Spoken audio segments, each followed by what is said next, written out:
د بریکس غړو هیوادونو مشرانو چې دا اونۍ د برازیل په ریو دی ژانیرو ښار کې غونډه درلوده، د امریکا د ولسمشر ډونالډ ټرمپ لخوا یې پر وارداتو لګول شوې تعرفې د نړیوال اقتصاد لپاره زیان رسونکي بللې دي.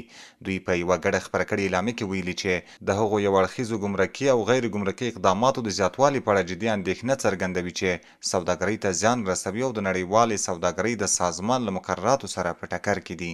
د بریکس سازمان چې برازیل، روسیه، هند، چین او سویلي افریقا پکې شامل دي، د نړۍ مهم پرمختللی اقتصادي بلاک بلل کیږي.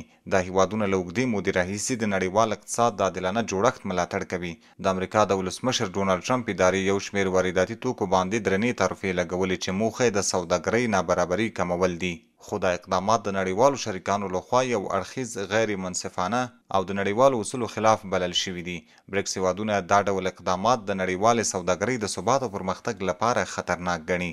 د بریکس هیوادونو د صنعت او سوداګرۍ فورم په ځایي وخت د جولای په 5مه نیټه د برازیل په ریو دی جانیرو ښار کې پرانیستل شوی. د برازیل ولسمشر لویز لولا یادو مراسمو ته په خپله وینا کې ویلي چې اوس مهال نړۍ کې د پروټیکشنیزم څپه پورته شوې. له دې امله مخ پر ودې هیوادونه باید په ګډه سره د نړۍ د څو اړخیز تجارت سیستم خوندي وساتي او نړیوال پولي چوکاټ دې له سره جوړ کړي.